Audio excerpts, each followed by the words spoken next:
It's opening night here at the Electrik Lounge, my new talk show where I'm bringing the biggest personalities in banana ball to life. Some of my best friends, guys that I've known for years, that I just want to show off to the public and show how great that they really are. So tonight's special guest, one of my true friends, Zachary Blankenship, otherwise known as BamBam. Today, hey, you been working out? We got a little something in. Little movement today. Yeah. Well, if you guys don't know, right here is my good old friend, Zachary Blankenship, also my roommate, and one of the star pitchers for the Party Animals. Arch rivals. Yes. Whatever. Previous champions. So, Bam, tell us, man, what's your baseball story like? What was it leading up to being a Party Animal? So, I played JUCO ball in Florida.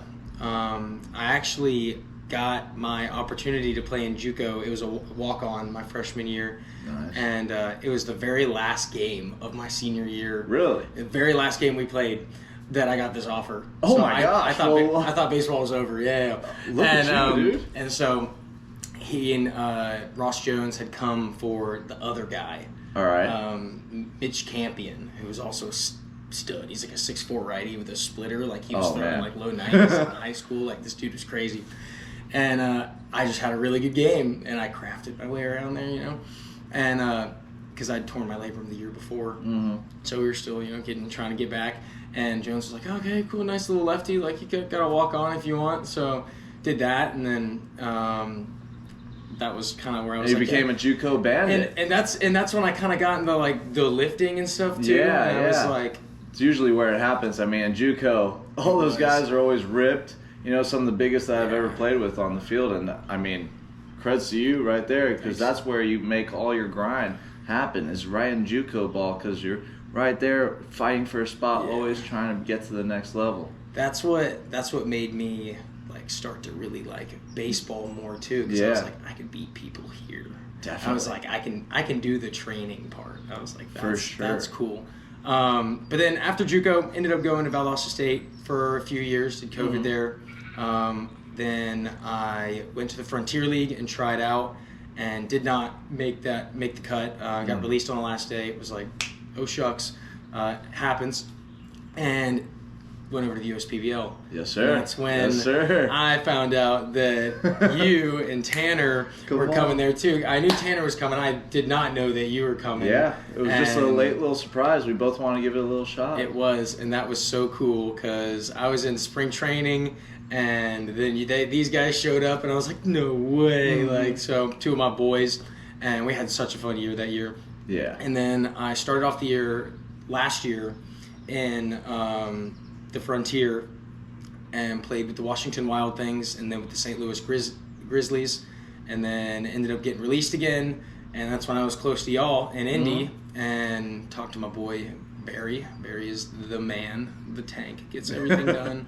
Hear that, Barry? Barry is a stud. And he was like, well, you should just meet us in Indianapolis. And then I drove on over, and I mean, everything kind of meshed, and super blessed to have been picked up, and then fought for a spot again, and they wanted me back, and now we're here. And I'm so happy to be here, and I'm so glad how the vision has changed, and from where it started and where we are. I'm so happy to be where I am. So, that's awesome, dude. And it's a good time.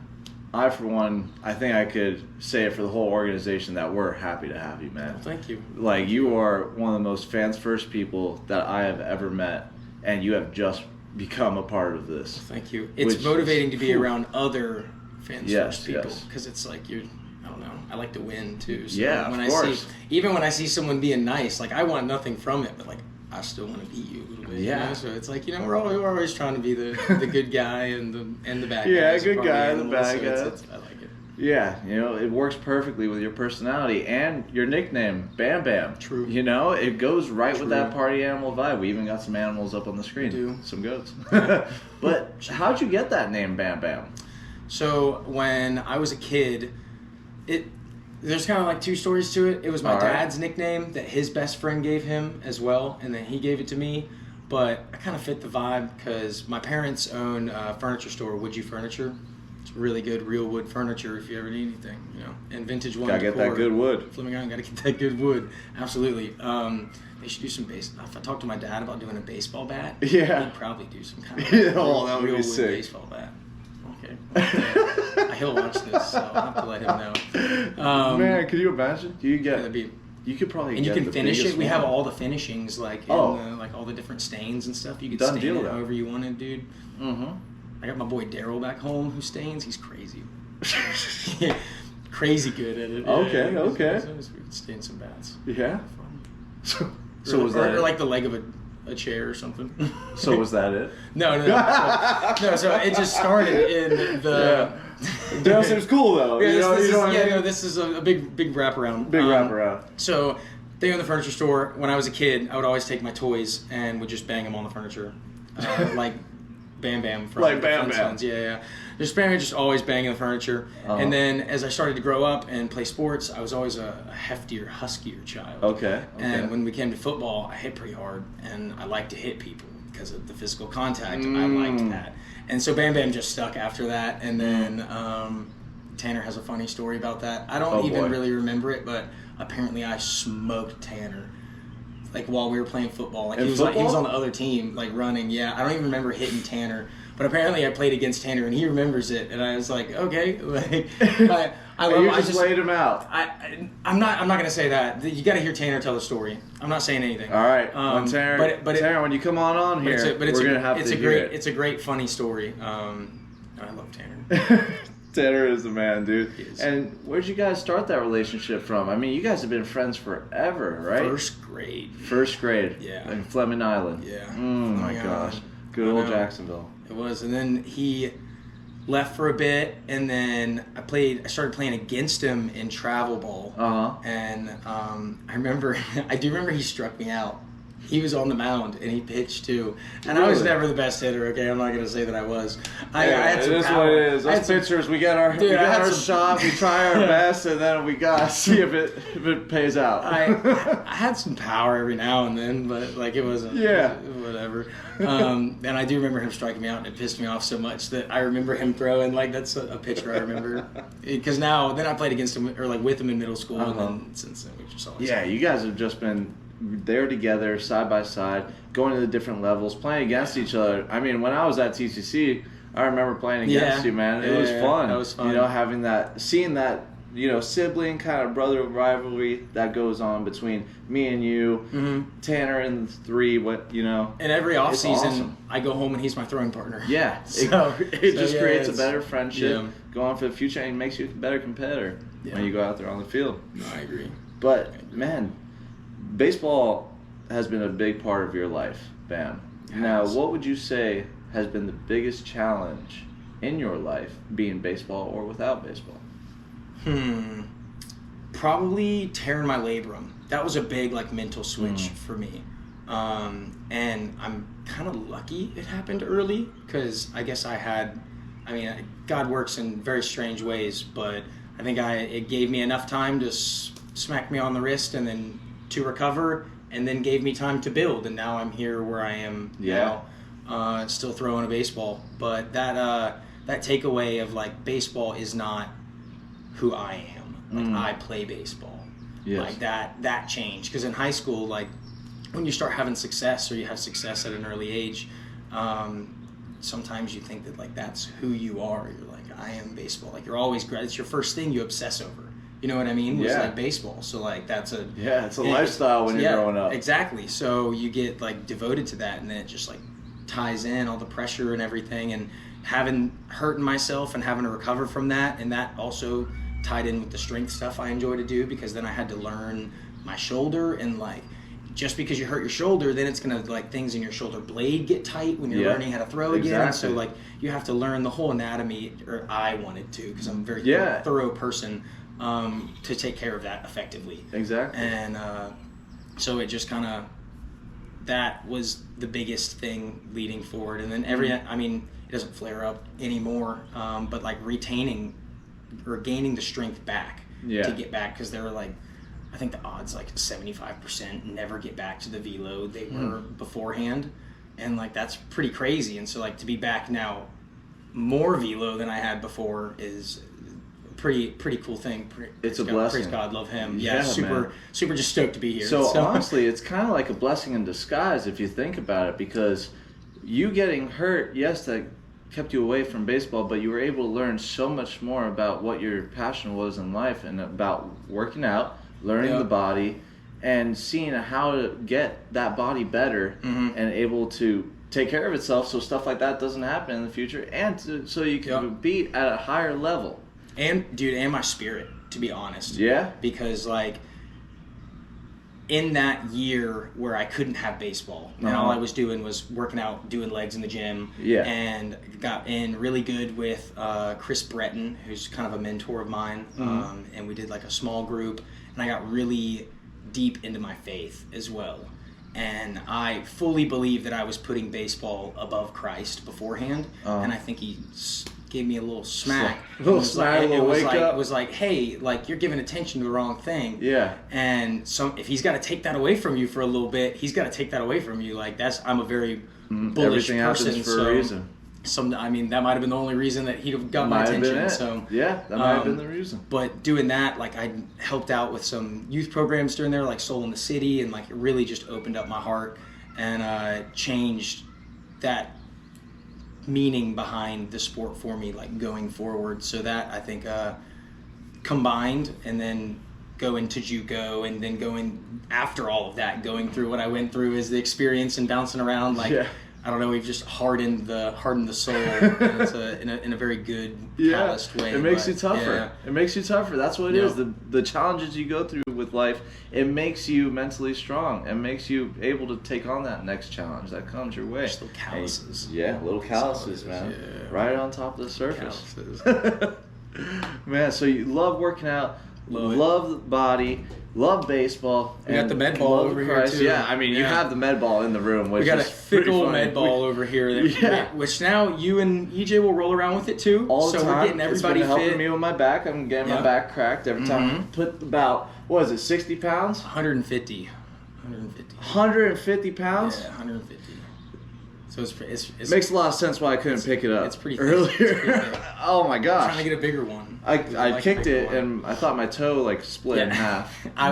So I played with that in the garage back home, and I'd set it down with my dad, and I throw a lot of darts. So sometimes on my Snapchat and different socials, the first 6 throws of the day, I'll just throw 6 throws and that's it. And my boys and I used to do that in college just to see if we were gonna have a good day, if you could hit a bullseye. And I got pretty good. Now I can hit multiple bullseyes in just my first 6 throws of the day. Really? And generally those are my best throws, my first 6. It's weird. Like, I lock in for the first 6 and I'll get worse afterwards. I don't think I've ever played darts with you. I'll get 4 out of 6 out of the first ones. 3 or 4 on a good day. Really? Yeah, bullseyes. Oh my gosh. Bullseyes are double bulls. And then I would leave it for my dad, and I would tell him, like, hey, those are my first 6. And he started doing that. So when I'd come back in and see they're different, I'd know those were his throws. I see. At first, he was like 0 out of 6, and then he kept getting a little bit, because my dad's really good at darts. He used to throw a lot of darts. And so then it was like this little challenge between us. But I would drop the med ball, and we had the dart line in there, and I had it on the dart line one day. And he went in there to throw darts, and he couldn't move it. Or he went to. I mean, my dad's a strong guy. Yeah, he was not expecting it to be. He's in pretty good shape. And he's he goes to move it. He's throwing around furniture all day. But he goes to move it. He was like, Dadgum, he told me the next day, he's like, bro, you can't be leaving that laying around. He's like, so we really got to move that. It takes 2 people to move that. Yeah, it's I was like, I'm sorry, I got you. It's crazy. And you're out here just having it on top of your chest, just laying down, breathing like nothing. Yeah, rolling around, throwing it around. I meant to take that. I'll probably do it tomorrow. Take it in the backyard and throw it around a little bit. Definitely. Yeah. You have any other hobbies that you like to do besides weightlifting? I mean, you're a man of many talents. I know you very well. Weightlifting, and then myself, I enjoy health and fitness. Of course. So because you are a pretty good cook. My own stretching. I do really like to cook. The dinner we had tonight, ladies and gents, was sausage and eggs. Yes, that sounds like breakfast, but simple. This man cooked up some mean deer sausage and eggs. You can whip it up. I like to know what I put in my food. Just because if you're gonna fuel yourself and try and be an athlete at the highest level, you can eat junk food every now and then, and we all have our vices with certain food, cheesecake, that rice pudding. Yeah, so everyone has theirs, but I really, for the most part, like to know what I put in my body. Yeah. So meat and rice is what I eat. Does that come from a love of knowing about your body and working out and wanting to be in physically fit shape? I guess it makes me feel better when I can do, even if it's a tiny step, to make the better choice for myself. Okay. That doesn't mean like That's probably something that everyone should try to do in life. But there's tiny things, like you don't have to do all of them. Just tiny. But or like for myself, I switched to aluminum-free deodorant. Okay. My armpits feel better, so I'm glad I did that. All right. I switched to like fluoride-free toothpaste, just because. Why? It helps. I get canker sores pretty bad. Wow. And it turns out that, or didn't turn out. I mean, I don't know this for sure, but my uncle was telling me that he switched to a fluoride-free toothpaste and stopped getting canker sores. Damn. And I always thought that it was just like from a meal with too much sodium, or like how I normally eat really big meals and I'll kind of salt it up, and that I was thinking maybe the salt, or like I was just scratching my gums, but it was really what I was brushing I guess I had sensitive gums, I don't know. But I switched to fluoride-free toothpaste. I haven't had a canker sore since. That's good. That's good. That's like a year and a half. Yeah. Oh my gosh. I know, right? Well, I use a charcoal toothpaste, so I hope that I'll be okay. Charcoal's pretty rough on your gums. Oh gosh. Yeah. Well, Bam. Just to be aware. You're just making to let me you know. You're making me nervous, no, dude. not nervous, but like that's not like a dangerous thing. But there's like little things in my brain that I'm like, yeah, you know what? I'm trying to take care of myself. Like, like you gotta treat yourself. Pat yourself on the back, and like that's my like. I get you. So there's little things. I switched to only grass-fed beef. Oh. So like when I buy ground beef, I only buy like grass-fed, or I try to buy grass-fed. Just because I think it tastes better, and I think that it's like a healthier way to eat it than all the processed stuff and some of the like steroids and stuff they use with some animals, and so like, I'd rather stay away from it. Just the grass-fed. Like, no. I don't want you feeding the animal junk and then I'm eating the animal. You know, the better the animal eats, the better nutrients that I'm gonna be eating. So like now I did. There was this one year at FIU where I was part of an experiment. Okay. And that was to go plant-based for a whole semester. I tried for a bit. Man, I gotta say that was really tough. I was in probably the best shape of my life during that period because I was able to run and get that aerobic capacity crazy, like never before. My energy was through the roof, but I was losing weight like crazy. What were you eating for protein? Was it just a lot of beans? A lot of beans, like granola, Did you have quinoa. Yeah, there's multiple stuff like that. Like, I didn't even like beans before this. And it kind of made me have beans. I had some tofu. Tofu's pretty good. Tofu, I was surprised. I actually kind of liked it. I didn't think I would. It looked kind of weird. Sauce, if you like fry it in the pan. Soy sauce, fry it in the pan, flip it a little bit. It's pretty good. It was really good. And speaking of tofu, that brings me into something we both are very passionate about. And something that's seen in anime. Tofu. Nice. Yes, man. What is your favorite anime? I have to say One Piece. Yeah. So that's just me too. Like that's mine. One because it's have to say it's awesome, and also just because the time that I've invested in watching it, that's like, I mean, I can't not give it credit. Yeah. Like, it's just so long. The story, I mean, everything about it is just awesome. It makes you want to be a pirate. But I can't tell people to watch it. Like that's not a show I suggest. No, of course not. It's like 6 months to catch up, dude. Like you're at that forever. So yeah, no. What's a show that you would suggest? I feel like a lot of for like someone that's brand new watching anime. What is a show that you'd probably suggest? I feel like a lot of people like Demon Slayer. Oh, like if you watch Demon Slayer, that is a good one. That's actually the sword I have on the mound. Tower of God. Tower of God? Tower of God. That sounds scary. No, it's not. Okay, it's really cool. It's one of my favorites, and it's really pretty, and the second season's about to come out. So if someone, that's what I would suggest to somebody right now. Okay. Would you live in any of these anime universes? One of the ones with magic. One of the ones with magic? I like magic. Yeah. What would be your first spell? Oh, I don't know. Like I get to choose my first spell. Yeah, I feel like that's in school. Spell. Like Hogwarts teaches me the spell. Yeah, but like you get to choose. You could do any kind of power as your first spell. What would it be? Invisibility. Invisibility? Wow. Dang. Okay. If I'm gonna get one, I don't want to I don't want to kill anybody. Like I don't need to know like a dangerous spell. Like, but to start off, like that's a sick spell. That's pretty helpful. Probably pretty advanced, but that I can sneak away with. You just go, and then I'm just gone. You get so much free food. Yeah, I don't need the cloak. I'm just gone. I can do it in the game. You could do it in the game. I can. Like that would be awesome. Yeah. Can you imagine if you were out on the mound and then all of a sudden you're gone? No, I mean like the Hogwarts Legacy game upstairs. I thought you meant. But that would be sick in a baseball game if you could disappear. Because they have that that suit. It was years ago I saw this. What was that? That suit that it had cameras all on the front that were taking.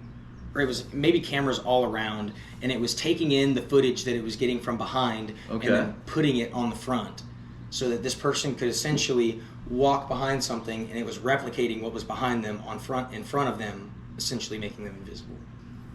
It was like wait, camouflage skin. You know what I'm saying? How the heck? How are they making stuff like that? That's just that's next level. Cameras and screens. Yeah, but like that is. It's probably better now, but you think? You think you could get that online? Yeah, you could. I don't know about online. I'm just I don't kidding. know, like civilian. No, like definitely not. There's definitely ways to like you know like lizard into the wall. Like, yeah, kind of like or like an octopus. Like there's no way they don't have some kind of like.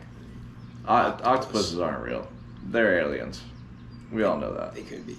I'm convinced. From many years of they have diving, cool camouflage. they're really cool in the water. Camouflage. Seeing them move around the water, the camouflage. There's got to be some kind of suit that's like an octopus suit. Octopus suit. That What? like the seals use or something. I was thinking about that, like some kind like a scooter. Octoscoot. Octoscoot. 8 wheels, just a semi scooter. Yeah. Oh jeez, man. You have any cool tricks or any cool plans for this season coming up? Going into the games? Any cool entrances? Any cool dances? Maybe a character development story? Who knows? I would like to elaborate on the handstand. Okay. So, whether that's involving the team somehow or plussing it myself, like I'd like to somehow involve, or maybe some other kind of like feat, like a bridge. I'm pretty good at bridges. So like the glute hip bridges?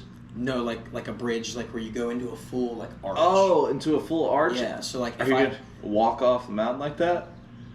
Like that would be like from Stranger Things. Yeah, I kind of look like that'd be wild. I kind of look like a spider, but that'd be the first time that'd be done. So, whoa, that would be cool. Or even just to like land in it, like from a handstand into like you can like fall over into a bridge, and then like you can kip up out of the bridge, or like so if I could like get into a bridge and then kick back over or something, like I don't know, I feel like that'd be impressive because like for pitchers that's good for mobility and stuff too. So it's showing like the pluses of like, hey, you should have some mobility and some strength in these positions, but also like, hey, that looks really weird, and and what are you doing? You know, like no, yeah, absolutely right. Or maybe I go into a bridge and I have everybody crawl under me or something. Like I don't know, it's just something silly, but oh my gosh, that'd be cool. Yeah, I'm trying to think of ways to. The mind, you got a bunch of stuff on your mind. Yeah, for celebrations and sick entrances like that. We're trying, and we want to involve more people because I think it's so cool when everyone's involved in it. Like when the whole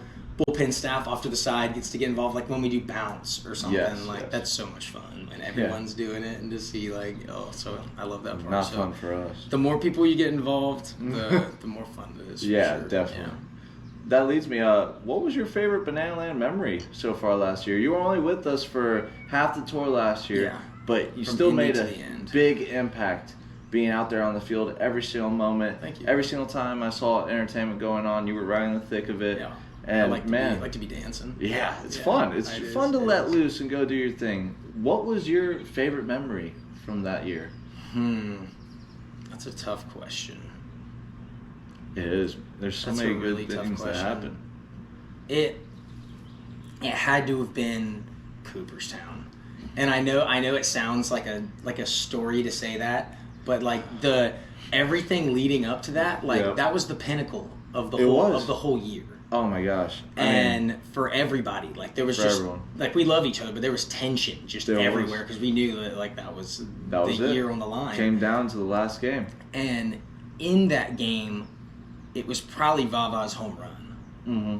Just because the energy, like we knew that like he was going to be a player coach the next year, so that's his final game. Yep. And for him to just catch one like that, party out front. Dude, goodbye baseball. It was nuts, and that just that moment, like oh, and then we're like, oh man, we're gonna do this. Like that was like, I feel like mentally, like as a team, that was when we were like, oh man, we're doing this. I mean, we knew we were gonna do it the whole way along, but that home run, you're just like, wow. Yeah, it was, of course. So that was, of course, that's probably what sticks in my head. Like when I think of like the end of the season, like that home run pops up because I'm right there too. Because we were outside the dugout, like we're so close, like we're standing outside too, and those dugouts are already like See, me and you have different perspectives on that whole situation.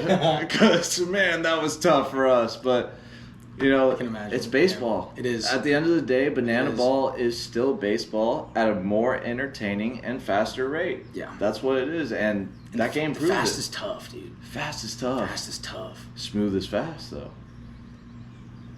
Sometimes. Smooth is tough sometimes. Smooth is tough. It's hard to be smooth when you're called unathletic as a pitcher. Oh man. Yeah, fast is tough. Especially when you're not used to practicing it. No, of course not. You gotta practice being quick.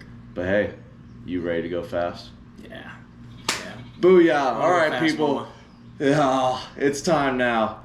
Zach, he's getting an opportunity right here to challenge me in any kind of Nintendo Switch game that he wants. Could be Mario Kart, Super Smash, anything.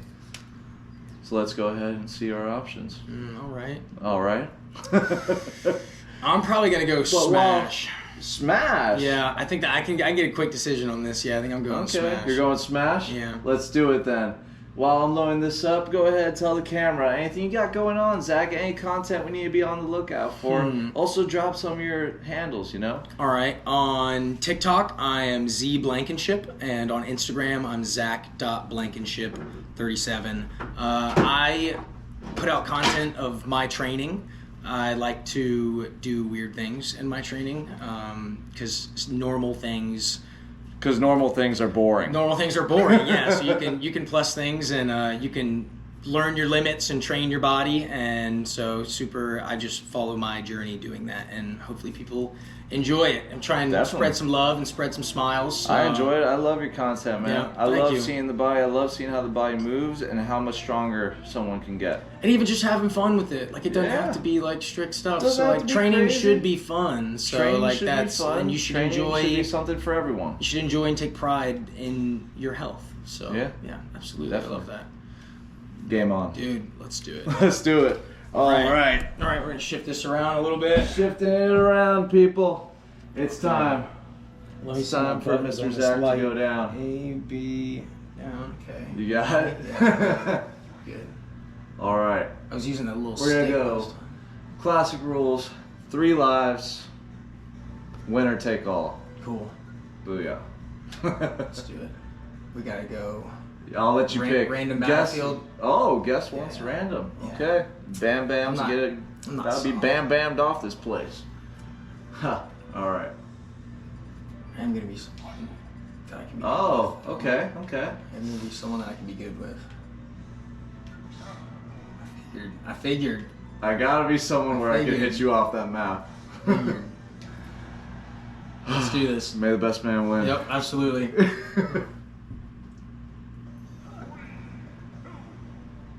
And booyah.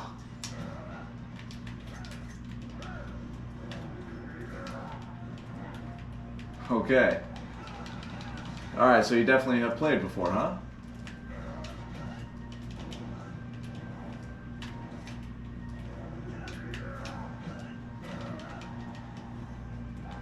Don't worry, guys. I'm gonna get him.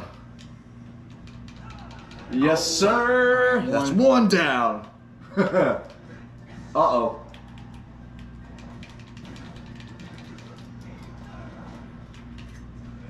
Keep taking a screenshot of my back picture. Is that you? Yeah. Are you just trying to mess me up? I see what you're doing.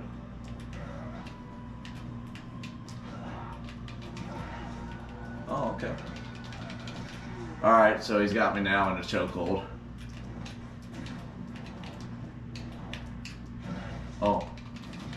Oh, okay. Uh-oh. Get out of there, Christian. Come on. Do some damage.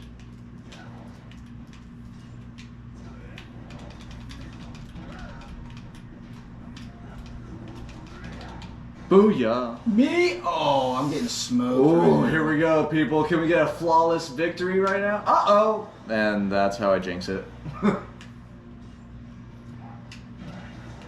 I went right into that, huh? Oh.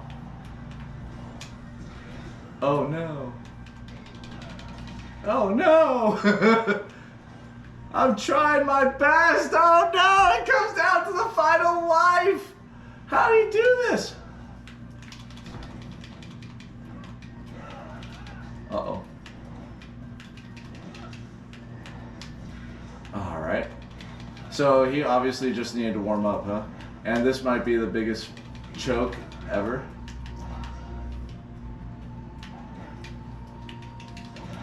Oh, I thought I got you first. Oh, no! Yeah. Yeah. Yeah. Oh. Oh. Oh, man. How do you, stressful. I just don't even understand how That's so you... stressful. He didn't say a single word that whole time. He didn't say a word. He just went out there and did the thing. He was like, he was sandbagging me. I just don't understand. Oh my gosh. Well, Zach, that was an absolute pleasure. Thanks for hopping on and kicking my butt and having a great time with me, man. I had a blast. Much that was love, awesome. my brother. Absolutely, love you, dude. Peace and love, people. Thanks for watching.